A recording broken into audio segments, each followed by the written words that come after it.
Hi friends, ನಾನಿಲ್ಲಿ chicken dry ರೋಸ್ಟನ್ನು ಮಾಡೋದನ್ನು ನಿಮ್ಮ ಜೊತೆ ಶೇರ್ ಮಾಡ್ತಾ ಇದ್ದೇನೆ. ಒಂದು ಪಾತ್ರೆಗೆ ಆಯಿಲನ್ನು ಹಾಕ್ಕೊಂಡು ಬಡೆ ಸೊಪ್ಪು, ಹಾಗೆಯೇ ಶುಂಠಿ ಬೆಳ್ಳುಳ್ಳಿ ಪೇಸ್ಟು, ಹಸಿಮೆಣಸು, ಹಾಗೆಯೇ ಕರಿಬೇವಿನ ಎಲೆ, 2 ಈರುಳ್ಳಿಯನ್ನು ಹಾಕಿ ಚೆನ್ನಾಗಿ ನಾನು ರೋಸ್ಟ್ ಮಾಡಿಕೊಂಡೆ. ನಂತರ ಅದಕ್ಕೆ ಸ್ವಲ್ಪ ಉಪ್ಪು ಹಾಗೆಯೇ ಚಿಕನನ್ನು ಹಾಕಿ ಅದನ್ನು ಚೆನ್ನಾಗಿ ಮಿಕ್ಸ್ ಮಾಡಿ, ನಂತರ ಅದಕ್ಕೆ ಅಗತ್ಯವಿದ್ದಷ್ಟು ಟರ್ಮರಿಕ್ ಪೌಡರನ್ನು ಹಾಕಿ ಇನ್ನೊಮ್ಮೆ ಅದನ್ನು ಚೆನ್ನಾಗಿ ಮಿಕ್ಸ್ ಮಾಡಿ ಸ್ವಲ್ಪ ಹೊತ್ತು ಲಿಡ್ ಕ್ಲೋಸ್ ಮಾಡಿ ಇಡ್ತೇನೆ. ಆವಾಗ ಅದು ನೀರು ಬಿಡುತ್ತೆ.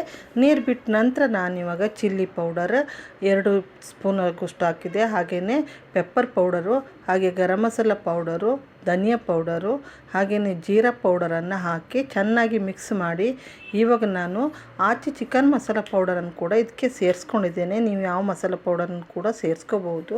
ಈ ರೀತಿಯಾಗಿ ಚೆನ್ನಾಗಿ ಮಿಕ್ಸ್ ಮಾಡಿ ಡ್ರೈ ರೋಸ್ಟ್ ಮಾಡಿದರೆ ಈ ರೀತಿಯಾದಂಥ ಒಂದು ಚಿಕನ್ ಡ್ರೈ ರೋಸ್ಟ್ ರೆಡಿಯಾಗುತ್ತೆ. ಸೊ ಇದು ತಿಳಿಸಾರು ಜೊತೆಗೆ ಹಾಗೆ ಸಾಂಬಾರು ಜೊತೆಗೆ ಸೈಡ್ ಡಿಶ್ ಆಗಿ ಚೆನ್ನಾಗಿ ಆಗುತ್ತೆ.